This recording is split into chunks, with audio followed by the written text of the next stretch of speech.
하나님 말씀은 사무엘하 10장 9절에서 19절까지의 말씀입니다. 사무엘하 10장 9절에서 19절입니다.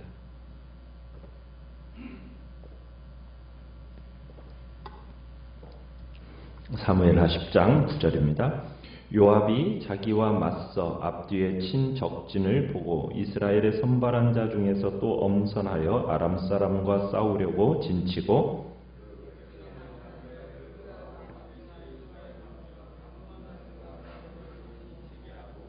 이르되 만일 아람 사람이 나보다 강하면 내가 나를 돕고 만일 암몬 자손이 너보다 강하면 내가 가서 너를 도우리라.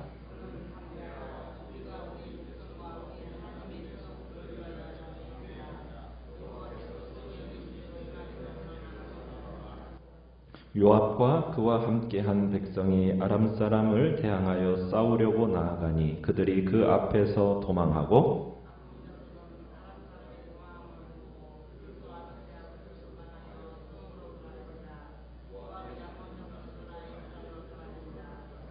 아람 사람이 자기가 이스라엘 앞에서 패하였음을 보고 다 모임에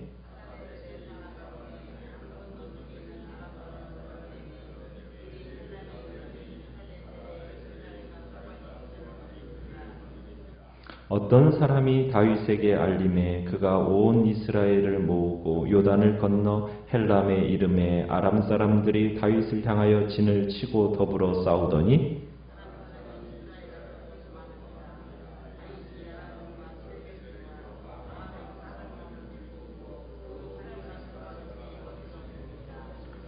같이 읽습니다. 하닷 에셀에게 속한 왕들이 자기가 이스라엘 앞에서 패함을 보고 이스라엘과 화친하고 섬기니 그러므로 아람 사람들이 두려워하여 다시는 암몬 자손을 돕지 아니하니라. 아멘. 오늘 말씀의 제목은 아람을 이기다라는 제목으로 말씀을 나눕니다. 다윗은 암몬 왕 나하스가 죽고 그의 아들 한운이 대신해서 왕위에 올랐다는 소식을 듣게 되었습니다. 그래서 다윗은 암몬의 새로운 왕이 된 그의 아들 한운에게 조문사절단을 파견하여서 나하스의 죽음을 애도하려고 했죠. 다윗은 은총을 베풀고자 조문사절단을 파견했던 겁니다. 그런데 암몬 자손의 관리들이 그들의 새 왕인 이 한운에게 다윗이 이 조문사절단을 보낸 것은 부왕 나하스를 공경했기 때문이 아니라 오히려 이 성을 엿보고 탐지하고 탐락시키고자 함이라는 왜곡된 보고를 하게 됩니다.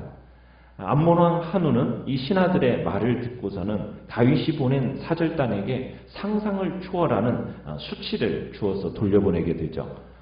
다윗의 신하들을 잡아가지고 그들의 수염을 절반으로 깎고 그들의 의복을 중동 볼기까지 자르고 돌려보내버린 겁니다.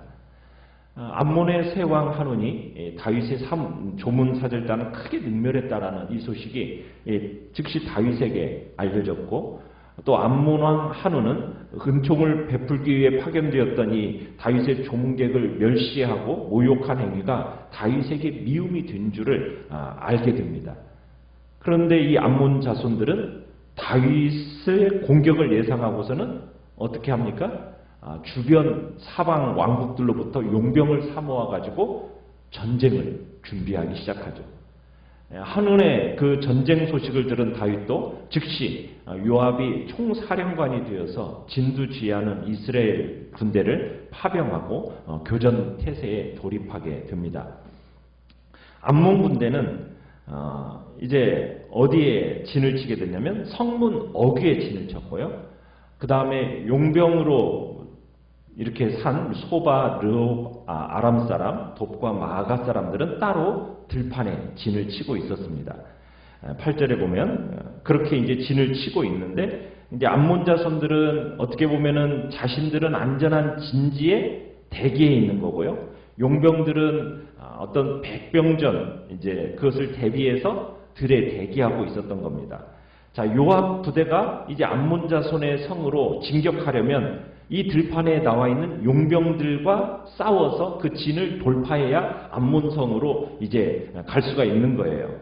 그래서 이제 작전을 세우는데요. 9절 10절에 보시면은 요압은 먼저 9절에 정예 부대, 그러니까 선발한 자 중에서도 또 엄선한 그런 정예 부대를 구성해 가지고 용병들을 공격하고, 남은 군사들은 동생인 아비새를 우두머리로 해서 암몬군을 공격하도록 이렇게 이제 작전을 세웁니다. 그러면서 이제 11절에 보면은 서로가 약한 쪽을 돕기로 약속을 하지요. 그러니까 전쟁에 임하는 이 두 형제의 전략도 좋았지만 각오가 또 대단했습니다. 이번에는 마치 거룩한 전쟁에 임하는 것처럼 하나님에 대한, 여호와에 대한 믿음과 각오를 새롭게 하는 장면이 12절에 이렇게 나오죠. 너희는 담대해라. 용감하게 싸우라는 거죠. 그래서 우리 민족을 지키고 우리 하나님의 성읍을 지키자. 주님께서 좋게 여기시는 대로, 선히 여기시는 대로 이루어 주실 것이다 하면서 요압이 이제 아비새에게 이야기를 합니다. 그래서 요압의 작전 계획, 또 그 말을 들은 또 이스라엘 군대들이 아주 신앙이 담대해졌습니다. 하나님은 이 요압의 각오, 또 믿음, 이것을 보시고는 그의 군대에게 승리를 허락하셨어요. 물론 다윗을 위한 은총이기도 합니다. 결국 하나님을 의지하고 담대하게 그렇게 진격해 나가는 그 요압의 유용의 그 용병들은, 아람 군인들은 도망쳐버립니다. 아비새가 이끄는 또 이스라엘 군대에 의해서 암몬군도 어떻게 합니까? 성 안으로 도망치고 말아요. 그러니까 이 신앙으로 담대해진 이 요압의 용맹스러운 군사들을 보고 아람 연합군은 싸우기도 전에 도망가 버리고, 또 겁먹은 암몬군은 아비새 앞에서 그냥 성 안으로 도망해 버린 거예요. 그러니까 승리가 이스라엘 군대에게로 돌아온 겁니다. 그러니까 이스라엘은 어떻게 보면 하나님을 위한다는 뚜렷한 목표가 있었지만 이 지금 연합군들은 뭐 뚜렷한 목적이 없는 거예요. 그러다 보니까 쉽게 결판이 나버린 거죠. 자, 그런데 이제 15절로 가보시면은 자존심이 상한 이 아람 왕국의 이 소바왕 하닷에셀이 자신들의 동족이 전쟁에 패배했다, 이 소식을 듣고는 또다시 군사를 모읍니다. 그러면서 이제 어디에서 이제 전투가 벌려지게 되냐면 16절에 보면 헬람이라는 땅, 요단 동쪽에 있는 헬람이라는 땅에 모여서 아람 군사의 수가 그곳에 모이면서 그곳에서 헬람 전투가 벌어지게 되는데, 이 아람 군대가 지난번보다 숫자를 배로 갑절 이상 많이 모아가지고 오게 됩니다. 비록 자신들은 용병이긴 했지만 어떻게 보면 패배가 했다라는 어떤 수치를 만회하기 위해서 이번에는 반드시 승리하겠다라는 각오로 이제 사람들을 더 모아가지고 오게 된 거예요. 자, 지난번 전쟁에서 다윗은 요압의 정예부대만을 보냈죠. 그런데 이번에는 이 소식이 이제 17절에 보면 다윗에게 들려지니까 이제는 누가 또 직접 이 전쟁에 출전하게 됩니까? 다윗 자신이 온 이스라엘을 모으고 직접 출전하게 됩니다. 그러니까 다윗이 직접 출전하는 이유는 뭐냐면, 재차 지금 이렇게 이스라엘에 도전해온 이 아람 군대가 지난번의 패배를 반드시 설욕하겠다는 어떤 정신적이고 군사적인 무장이 훨씬 더 강화되었을 것이라고 생각을 했기 때문에 다윗은 이제 자신이 직접 이 전투에 참여하게 되는 겁니다. 그러면서 이스라엘의 군대의 사기를 확 올리는 거죠. 자, 결과는 어떻게 되었습니까? 18절에 보니까 다윗의 대승입니다. 이 헬람 전투에서 다윗은 아람 연합군을 쳐서 아람 병거 700대, 그러니까 전차병 700대, 그 다음에 마병, 기마병 4만 명을 죽이고 총사령관이었던 소박마저도 죽이는 전과를 올리게 됩니다. 완벽한 이스라엘의 승리가 된 겁니다. 결국 이 전투가 끝난 뒤에 어떤 일이 일어나게 되었습니까? 19절에 보니까 이제는 용병을 보냈던 모든 왕들이 이스라엘을 섬기게 되고 다시는 암몬 자손들을 돕지 않게 되었다고 합니다. 어떻게 보면은 이스라엘을 대적했던 암몬뿐만 아니라 그 암몬을 도왔던 아람 군대까지도 어떤 일이 당하게 되는지를 우리에게 보여주고 있는 겁니다. 아람은 이스라엘하고 크게 적대 관계가 있지 않았어요. 그럼에도 불구하고 돈 문제를 포함한 이 암몬의 이해 관계 때문에 암몬을 용병으로 돕게 됩니다. 그러다 보니 이들은 요압이 이끄는 이 하나님의 임재의식으로 무장된 이 이스라엘의 정예부대를 이기지 못하고 도망하게 되는 거예요. 여기에서 우리가 중요한 게 뭐냐면 무슨 마음으로 이제 하는지가 정말 무슨 일을 하든지 어떤 마음으로 하는지가 굉장히 중요하다라는 것을 다시 한번 느끼게 돼요.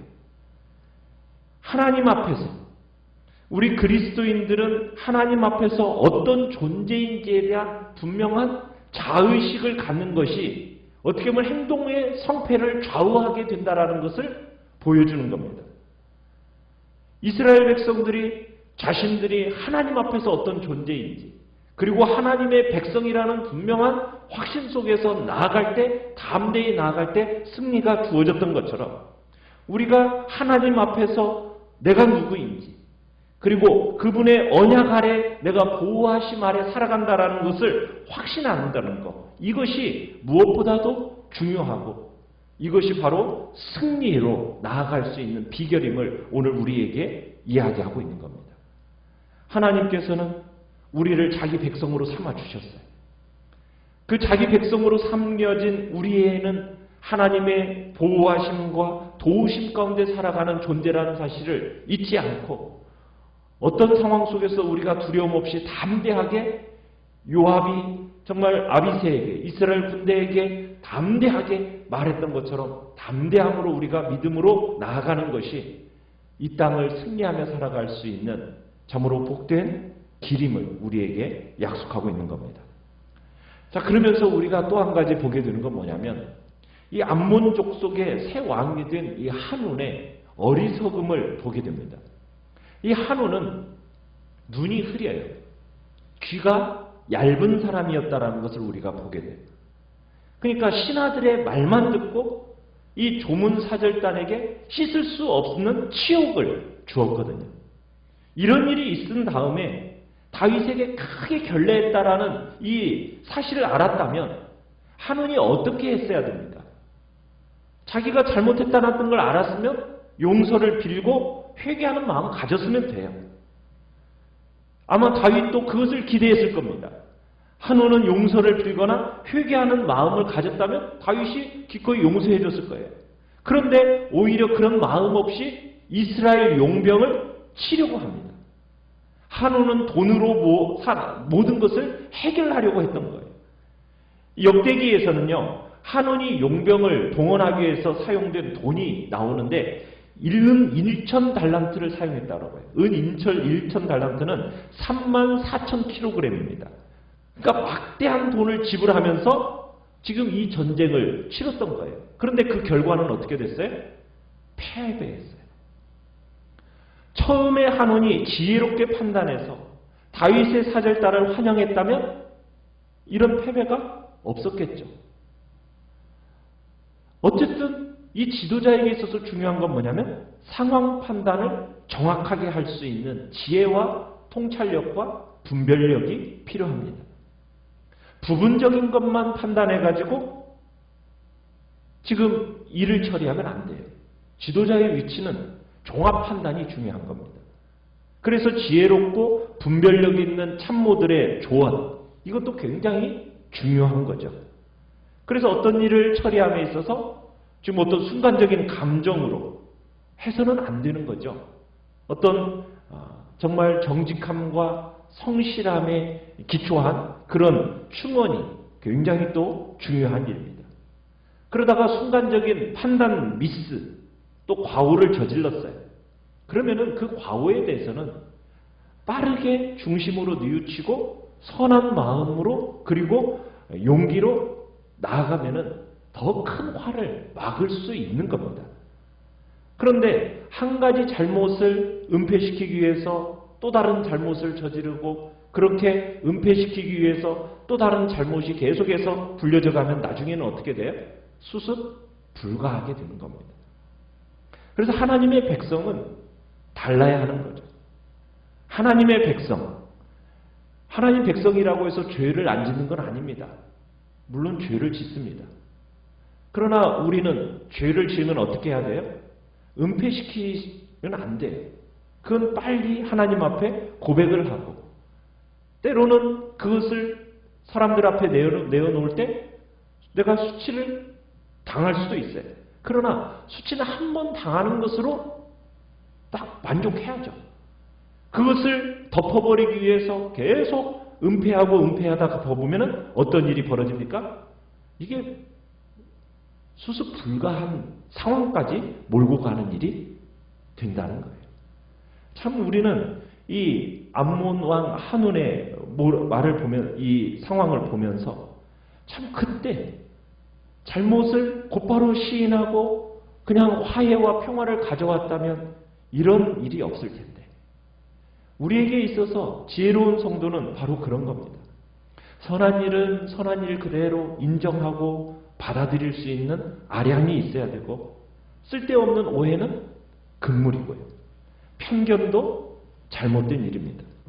선은 선으로 받아들이고 때로는 참으로 우리의 삶에 있어서 한 번에 그냥 수치로 딱 마무리를 지어질 일을 은폐하며 가다가 더 큰 화근을 참으로 일으키는 참으로 그런 자리에 우리는 가지 않아야 된다는 겁니다.